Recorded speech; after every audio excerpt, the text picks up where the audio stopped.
আর তোমার ছেলের বাবা হয়ে উনি একজন রেপিস্ট।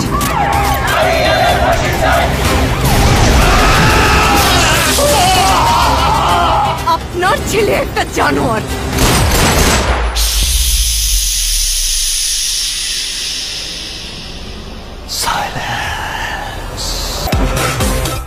অতীত নিয়েও ভাবি না,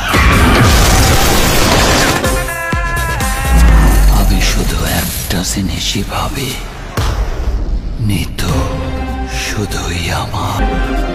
নিতুরে না পারলে আমি পুরা দুনিয়া বরবাদ করে দিতে পারি।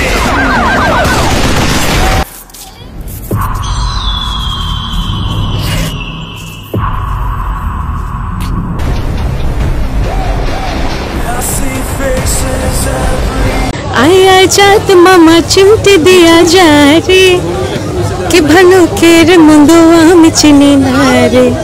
না আমি জাস্ট দেখেছি সাইলেন্স, এটাই।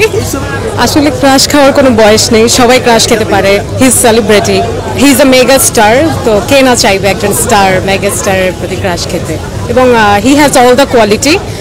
পরে যারা আসছে তাদের ওই কোয়ালিটি গেইন করতে হলে তার মতো আরও সিনিয়র হতে হবে। আমি বলতে চাই I really like your acting, এবং এভাবেই কাজ করে যাক যতদিন আমাদের মাঝে। আমি যতটা তার ইন্টারভিউসগুলো দেখেছি সেখানে হচ্ছে সে কখনোই ইনফ্লুয়েন্স করে না যে ওই নায়িকাকেই নিতে হবে। সে পুরোটাই আসলে প্রডিউসার, ডিরেক্টর বা দর্শক অ্যাকসেপ্টেন্স দেখেই নেয় আর এটা অনেকটা ইনফ্লুয়েন্স তামিল মালায়াম মুভির। সো আসলে আমরা যে মুভি থেকে সব কিছু শিখি বা ইনফ্লুয়েন্স হই সেটা না। ভায়োলেন্স এমনিও হচ্ছে, সাকিব খানের মুভির আগেও হয়েছে ভায়োলেন্স সবখানে, এরপরও হবে।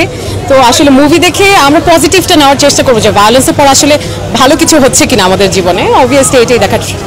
I really like her acting. আমি প্রিয়তমা দেখেছি, আমার সে পছন্দের নায়িকা, আমার ভালো লেগেছে, দ্যাটস ওয়াই আমি দেখতে এসেছি। না আমি আসলে কাউকে কিছু জিজ্ঞাসা করিনি। As a Sakib Khan fan আমি সবসময় নিজে থেকেই আসি এবং আমি টিজারটা দেখি, টিজারটা ভালো লেগেছে।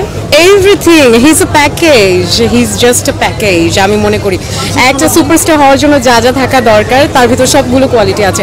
আসলে কোন কোয়ালিটিটা নেই তার মাঝে, এটাই আসলে। আমি আসলে কি সবার টেস্ট বাট এক না। এখন আমাকে অনেকে বলতে পারে যে আপনি কেন সাকিব খানের মুভি পছন্দ করছেন, আরও তো অনেক নায়ক আছে। আসলে সবার টেস্ট বাটের সাথে সবাই যাবে না এবং সবার মন রক্ষা করাও যায় না। অ্যাজ এ সুপারস্টার তার হেটার্সও থাকবে, তার ফ্যান্সও থাকবে।